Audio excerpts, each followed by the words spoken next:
देखो, अगर किसी से बात करते समय तुम्हारी भी बाबा जी की ठुल्लू बज जाती है तो this video specially for you. इस वीडियो में मैं तुम्हें एक्ट लाइक अ लीडर वाले ऐसे चार, सॉरी यार, तीन ही बताऊंगा। तीन साइकोलॉजिकल प्रिंसिपल ऐसे बताऊंगा, वो भी वेल रिसर्च, तो कि शायद तुम्हारी बात करने की चीज, तुम्हारी बात करने के तरीके का सबसे बड़ा टर्निंग पॉइंट बन जाए। सबसे बड़ा काटा नहीं बोला है मैंने, सबसे बड़ा टर्निंग पॉइंट बोला है। थोड़ा ध्यान से सुनो। और सबसे पहले तो ये चीज कहना चाहूंगा कि यार वीडियो को बनाने में मेहनत लगती है।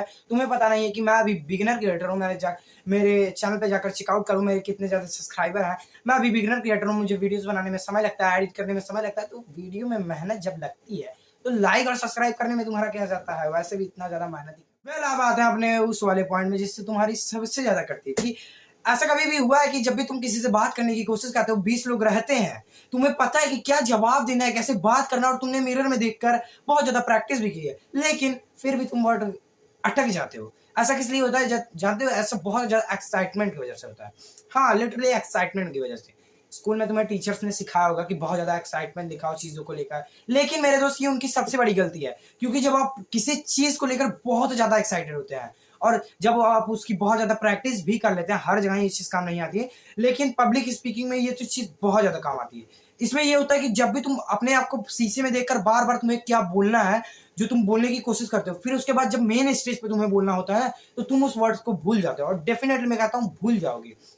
क्योंकि ऐसा इसलिए होता है क्योंकि साइकोलॉजी में इसे पब्लिक स्पीकिंग एंजाइटी कहते हैं। अब इस चीज में ये होता है कि जब भी तुम किसी चीज को, बहुत वर्ड्स को एकदम अच्छे से व्यवस्थित तरीके से रट लेते हो, तो जब तुम स्टेज पर जाते हो और जब तुम बहुत सारी ऑडियंस को देखते हो, तो उस टाइम पे तुम्हारी लिटरली फट जाती है। हाँ, फट जाती है। तो इसे तुम्हारे ये जो तुम्हारी फटती है, इन सारी चीजों को हटाने के लिए, फाड़ने के लिए नहीं, तुम्हारी हटाने के लिए, इन सारी चीजों को मैंने ऐसे 3 चैप्टर्स तैयार किए हैं जो शायद बोलने को तुम्हारे बोलने के तरीके का यार सबसे बड़ा टर्निंग पॉइंट बन जाए। और जब तुम बोलो तो लोग सिर्फ यही कहें, वाह क्या बंदा था। अगर तुम चाहते हो कि लोग ऐसा ही कहें तो ये वीडियो तुम्हारे लिए होने वाला है। इसे लास्ट तक देखना, क्योंकि लास्ट में ही मैंने सबसे ज्यादा डेंजरस पॉइंट बताया literally. Chapter number first, the mirror trap. देखो यार, तुम इमेजिन करो कि तुम एक स्टेज पर खड़े हो और उस स्टेज पे जब तुम जाते हो, जब पब्लिक स्पीकिंग के लिए जब तुम जाते हो, तब उस टाइम पे तुम्हारी लिटरली फट जाती है। अब फिर फट इसलिए नहीं जाती है कि तुम्हारी मम्मी ने उसे ढीला सिया था, बल्कि तुम्हारी फट इसलिए जाती है क्योंकि जहां तुमने कभी एक व्यक्ति के सामने कुछ बात ही ना कही हो और डायरेक्ट तुम्हें 1000 व्यक्तियों के सामने खड़ा करके स्पीच के डिलीवर करने के लिए दे दिया जाए, तो लिटरली उस टाइम पे तुम्हारी फटेगी ही फटेगी। अब ऐसे इसलिए नहीं फटेगी क्योंकि तुम्हारी मम्मी ने तुम्हारा चड्डा जो था वो ढीला सिला था, बल्कि इसलिए फटेगी क्योंकि तुमने पहली बार इतने व्यक्तियों के सामने अपनी स्पीच को प्रेजेंट करने की कोशिश की है। वेल, अगर इसका जवाब तुम्हें चाहिए तो इसका जवाब है डेविड क्लार्क और आरबीएम वेल्स। ये एक साइकोलॉजिस्ट थे जिनकी एक बहुत अच्छी रिसर्च थी सोशल एंजाइटी। अभी सोशल एंजाइटी में ये होता है कि जो जो पर्सन होता है ना, वो अपने आप को ही गलत सोचने लगता है, वो सेल्फ डाउट करने लगता है कि यार मैं अटक नहीं रहा हूँ, मेरा हाथ नहीं हिल रहा है, मेरी फट तो नहीं रही है, मेरी आंखें चमना तो नहीं रही है। यार ये स्क्रिप्ट में नहीं था, इसे इग्नोर कर देना। देखो, जब तुम्हें ऐसा लगने लगता है, जब तुम खुद पर सेल्फ डाउट करने लगते हो, तो लिटरली उस टाइम पे तुम्हारी अटकती ही अटकती है। अब क्या अटकती है? तुम्हारी स्पीच अटकती है। तो गलत मत सोचो।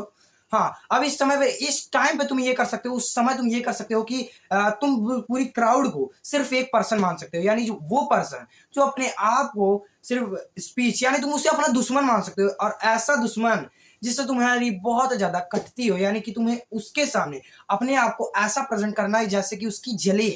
पहले तुम उस क्राउड को, जितने भी लोग हैं, तुम उन सभी लोगों को पहले अपना सबसे बुरा वाला दुश्मन मानो, और उसके बाद एकदम चिल्ला चिल्ला कर स्पीच दो। ऐसे स्पीच दो कि माइक ही फट जाए। और जब माइक फटेगी तो उस टाइम पे तालियों की गड़गड़ाहट से वो तुम्हारा जो स्टेडियम है वो भी पूरा फट जाएगा।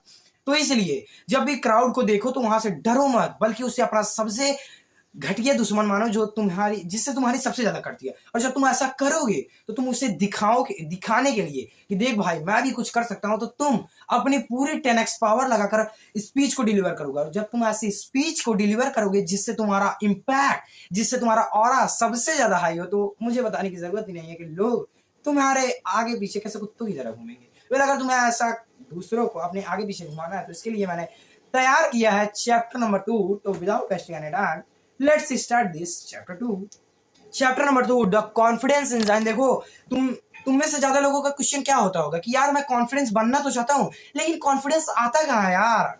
कॉन्फिडेंस कौन भीख में दे रहा है? मेरा दोस्त कोई भीख में नहीं दे रहा है। तुम्हें बस कॉन्फिडेंस अपने अंदर लाने की जरूरत है, और तुम्हें लाने की जरूरत है तो ये चैप्टर स्पेशली तुम्हारे लिए आने वाला है, तो इसे थोड़ा ध्यान से देखना और समझना। कॉन्फिडेंस लाने के लिए तुम्हें अपने अंदर छोटी छोटी चीजों को अच्छे से भरना होगा। अब एक बहुत अच्छे साइकोलॉजिस्ट है जिनको मैंने अपनी हर वीडियो में चिल्ला चिल्ला कर कहा है, जिनका नाम है अल्बर्ट बैंड्यूरा। अब इनकी बहुत अच्छी थ्योरी जिनका नाम है सेल्फ एफिशिएंसी। अब इस सेल्फ एफिशिएंसी वाली जो थ्योरी है इसे मैं तुम्हें सिंपल भाषा में समझाऊं तो तुम्हारा दिमाग कॉन्फिडेंस नहीं, तुम्हारा दिमाग एविडेंस चाहता है, और जब तुम एविडेंस को कलेक्ट करते हो तो तुम्हारे अंदर कॉन्फिडेंस ऑटोमेटिकली आता है। अब इस चीज को समझो कि तुम जब खुद को स्क्रिप्ट लिखकर रिकॉर्ड करते हो, जैसे मैं तुमसे बात कर रहा हूं ऐसे रिकॉर्ड करके, अब जब तुम ऐसे रिकॉर्ड करोगे और जब तुम कॉन्फिडेंट होकर बोलोगे तो शुरुआत में लगता है तुम्हें तुम्हारी आवाज जो है वो एकदम टूटी जैसी सुनाई दे, लेकिन बाद में तुम खुद को तो इंप्रूव करोगे यार। जीवन भर ऐसे ही वीडियो बनाओगे नहीं, खुद को इंप्रूव करोगे। वैसे जाओ मेरी पुरानी वीडियो जाकर चेकआउट कर लेना, मैं कितने ज्यादा फियर, हेजिटेशन और अटक अटक कर बोल रहा था, और अब देखो सबकी फाड़ देता हूँ। ये तो मेरे अंदर का कॉन्फिडेंस था। अब मैं तुम्हें बताता हूँ कि तुम्हारे वो छोटे छोटे टास्क क्या हो सकते हैं।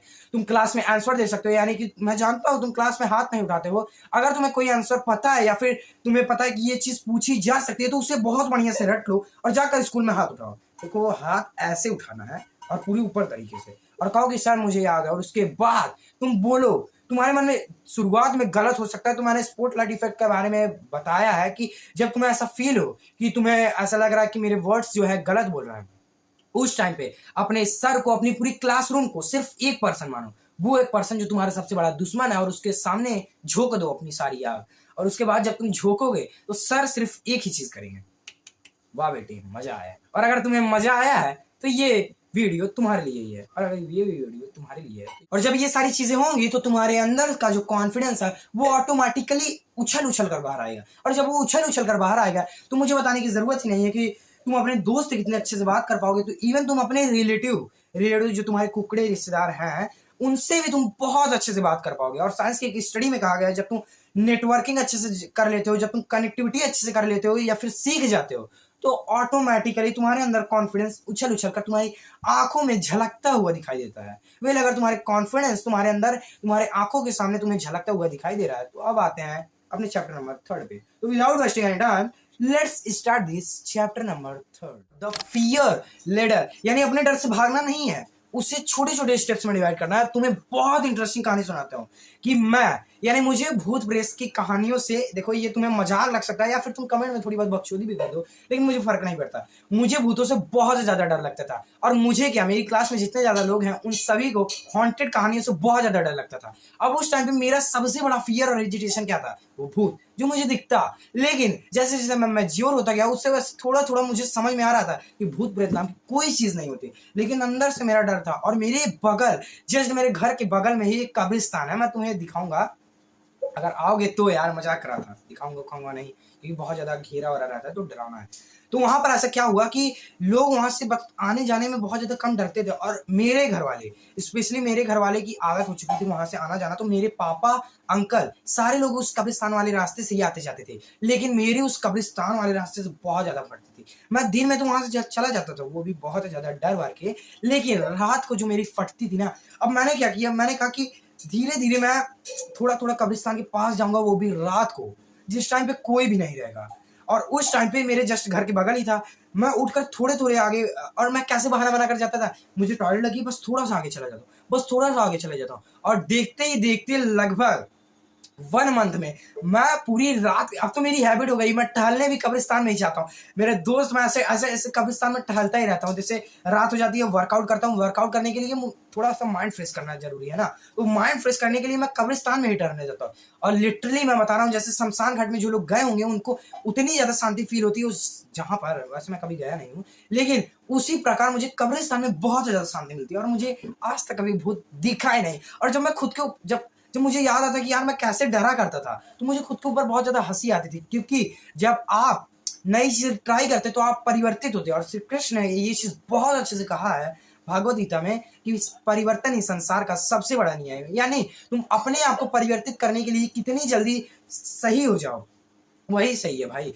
और तुम सोच रहे होगे कि यार मैं ये, मतलब जो मैं, हमारा टॉपिक क्या था, स्पीक लीडर वाला, तो मैं इस डर वाले पे पॉइंट पे कहा हूँ। वेल इसका जवाब ये है कि जब तुम अपने डर को खत्म करोगे तभी तो तुम पब्लिक स्पीकिंग में बोल जाओगे, और इसे सोशल एंजाइटी कहता है। मैं तुम्हें बार बार बता बता कर मर चुका हूँ यार कि खुद को रिकॉर्ड करना सीखो। यानी एक टॉपिक उठाओ, कुछ मत लिखो, स्क्रिप्ट कुछ मत लिखो, बस बोलते चले जाओ। मेरी पहली वीडियो जाकर देख लेना। उस चीज में मैंने कोई स्क्रिप्ट नहीं लिखी थी। मैंने यश प्रताप नाम के एक बहुत अच्छे कंटेंट क्रिएटर हैं, अगर तुमने उनकी वीडियोस देखी होगी तो अच्छी बात है, वरना अगर नहीं देखी होगी तो कैसी वीडियोस देखते हो। ऑर्केस्ट्रा की वीडियोस देखने के बाद तुम्हें मर जाना चाहिए यार। ऑर्केस्ट्रा की वीडियो छोड़कर जाकर यश प्रताप की वीडियोस देखना और अविनाश कुमार की वीडियो। मैंने उस मतलब यश प्रताप जी की वीडियोस मैंने देखी थी, मुझे बहुत अच्छी लगी। उसके बाद मैंने कंटेंट क्रिएशन की जर्नी भी मेरी वहीं से स्टार्ट हुई थी। तुम मेरी पहली वीडियो जाकर देखना, उसमें मैंने मार्केटिंग से रिलेटेड ही बताया है कि कैसे कोका कोला ने क्या मार्केटिंग की, या फिर मेरी शॉर्ट्स वीडियो जाकर देख लेना।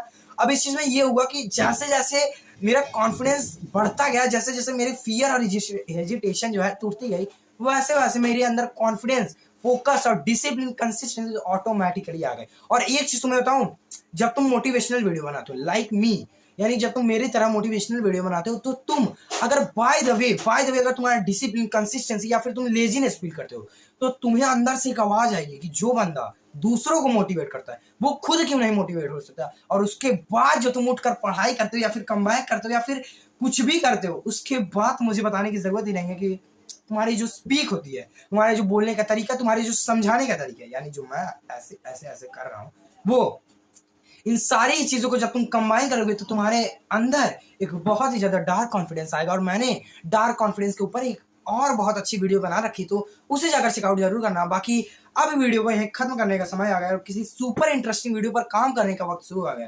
फिर अगर ये वीडियो तुम्हें पसंद आई है तो वीडियो को लाइक करना, चैनल पर नए हो तो चैनल को सब्सक्राइब करना। मिलते हैं अपनी अगली वीडियो में। और वीडियो में जाने से पहले मैं एक चीज और कहना चाहूंगा कि अपने आप को कभी मरने मत देना, नई चीजें ट्राई करते रहना, क्योंकि जब तुम नई चीजें ट्राई करते हो तो तुम परिवर्तित होते हो। और श्री कृष्ण ने ये चीज बहुत अच्छे से कहा है भागवत गीता में कि परिवर्तन ही संसार का सबसे बड़ा नियम है। बाकी मिलते हैं अपनी अगली वीडियो में।